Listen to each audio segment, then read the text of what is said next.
வணக்கம்ப்பா. வணக்கம். உங்க பேர் என்னப்பா? என்னோட பேர் வந்து சே மலர் என்ற சைராபா. அருமை, தமிழ் பேரோட சேர்த்து இருக்கு. சிறப்பு. புத்தக திருவிழாவுக்கு வந்திருக்கிறீங்க. நல்ல நல்ல புத்தகமா தேர்ந்தெடுத்து வாங்கி இருக்கிறீங்க. நீங்க என்ன வேலை பாக்குறீங்க?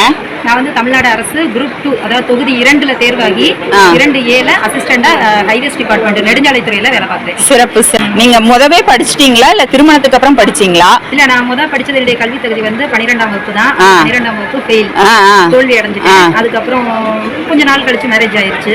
திரும்ப வந்து நான் படிக்கணும்னு ஆசைப்பட்டப்ப என்னுடைய கணவர் வந்து மிகப்பெரிய ஊக்கம் கொடுத்தாங்க. லைப்ரரியில எனக்கு புக் எடுத்து கொடுத்தாங்க. Very good. அந்த புத்தகங்களை படிச்சிட்டு இருக்கும்போது ஒரு ஆர்வம் வந்துச்சு. அப்பதான் வந்தார்கள் வென்றார்கள் இது மாதிரி சில புத்தகங்கள்லாம் நான் எடுத்து படிக்க ஆரம்பிச்சேன்.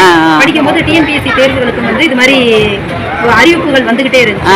அப்ப நான் வந்து சரி அந்த தேர்வுக்கு நம்ம படிப்போம் அப்படிங்கிறப்ப நம்முடைய கல்வி தகுதி மிக குறைவா இருக்குது அப்படிங்கிறப்ப நான் என் கல்வி தகுதியை மேம்படுத்தணும் அந்த 12ஆம் வகுப்பு பாடத்தையும் நான் எழுதி பாஸ் பண்ணேன். அதே மாதிரி பிஏ வரலாறு, எம்ஏ வரலாறு, அதுக்கப்புறம் PG diploma in labour law and admin law, தொழிலாளர் நலத்துறை சட்டம் மற்றும் நிர்வாகவியல் சட்டம், அந்த பாடமும் நான் படிச்சிருக்கேன். Very good, very good. சிறப்புப்பா. உங்களை பார்த்தது மிகுந்த மகிழ்ச்சி. ரெண்டாவது, ஒரு தவறான ஒரு கண்ணோட்டம் இருக்கு ஜனங்கள்கிட்ட. முஸ்லீம் பெண்கள்லாம் வெளியில விட மாட்டாங்க, வீட்டுக்காரங்க வந்து வீட்டுக்குள்ளேயே பூட்டி வைப்பாங்க, படிக்க விட மாட்டாங்க அப்படின்றதெல்லாம். அதுக்கு நேர் மாறான ஒரு கருத்தை சொல்லி இருக்கிறீங்க. எப்படி உங்க குடும்பங்கள் இருக்குன்னு கொஞ்சம் சொல்லுங்களேன். இல்ல, எங்க குடும்பத்தை பொறுத்த வரைக்கும் அப்படி இல்லை. ஏன்னா தகப்பனாரும் வந்து எங்களை நல்லா படிக்க வைக்கணும்னு தான் அவங்க விரும்பினாங்க. என்னுடைய கல்வியை நான் வந்து இடையில நிறுத்திக்கிட்டேன். அந்த என் சகோதரிகள் நல்லா படிச்சாங்க. படிச்சுட்டு 2 பேருமே இன்னைக்கு அரசு பணியில இருக்காங்க. என் சகோதரிகளும் அரசு பணியில இருக்காங்க, நானும் அரசு பணியில இருக்கேன். திருமணத்திற்கு பின்னாடி கணவர்கிட்ட என்னுடைய விருப்பத்தை தெரிவிச்சு, அதாவது குழந்தைகள் கொஞ்சம் வளர்ந்து பெரியவங்களானதுக்கு அப்புறம் விருப்பத்தை தெரிவிக்கும், தாராளமா நீ படி, அதனால உங்களுக்கு படிப்புக்கு எப்பயுமே தடை இல்லை அப்படின்னு சொல்லிட்டு அவங்க தான் என்னை படிக்க வச்சாங்க. சிறப்பு, சிறப்பு கொடுத்தாங்க. அந்த ஊக்கத்தோட விளைவு தான் இன்னைக்கு நான் ஒரு அரசு பணியாளராக இருக்கேன். அது இல்லாம இன்னைக்கு இந்த புத்தக கண்காட்சிக்கு வந்து என்னுடைய குழந்தைகளின் எதிர்கால நலனை கருத்தில் கொண்டு என் குழந்தை படிக்கக்கூடிய பள்ளியில லைப்ரரியில வைக்கிறதுக்காகவும் நான் புத்தகங்கள் எடுக்கிறேன். Very good. அப்ப இந்த மாதிரி புத்தக திருவிழாக்கள் உங்களுக்கு பயனுள்ளதா இருக்கு? ரொம்ப ரொம்ப பயனுள்ளதா இருக்கு. வந்து இது எங்களுக்கு இல்ல, வரக்கூடிய தலைமுறை வந்து ரொம்ப செல்போன்ல மூழ்கி இருக்கிறவங்களுக்கு இந்த புத்தகங்கள் வந்து ஒரு நண்பனா இருக்கும்.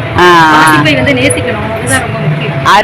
பருவத்திலேயே வந்து மிக சிறந்த அளவுல வந்து நாங்க படிக்கணும், புத்தகங்களை தான் நாங்க பெரும்பாலும் விரும்புறோம். ஆனா இடைப்பட்ட காலங்கள்ல இந்த செல்போன் வந்து எல்லாத்தையுமே கொஞ்சம் டைவர்ட் பண்ணி விட்டு. சிறப்பு. அப்ப இந்த மாதிரி புத்தக திருவிழாக்கள் ரொம்ப பயனுள்ளதா இருக்குன்னு சொல்றீங்க. இது வந்து எல்லா பேரண்ட்ஸுக்கும் எல்லா வீட்டுக்கும் சென்றடையணும். இது வந்து ஆக்சுவலி சொல்ல போனா கணவருடைய மாமா, தாய் மாமா இங்க திண்டுக்கல்ல இருக்காங்க. அவங்களுடைய ஸ்டேட்டஸ்ல வச்சிருந்தாங்க. அதை பார்த்துட்டு, அதாவது இது செல்போன் வந்து எப்படி உதவி செய்யுதுன்னா சில நல்ல விஷயங்களை சீக்கிரம் நமக்கு ரீச் பண்ணிடுது. அதை பார்த்துட்டு நான் கேட்டேன், கேட்டேன். அவங்க அந்த போர்டே அனுப்பிச்சு விட்டாங்க. சரி, இன்னைக்கு விடுமுறை நாளுங்கிறதுனால நம்ம வந்து புத்தகங்களை தேர்வு செஞ்சுட்டு போவோம். சிறப்புப்பா. வாழ்த்துக்கள், வாழ்த்துக்கள். இவங்களை சந்திச்சதுல ரொம்ப ரொம்ப நன்றி. நன்றி.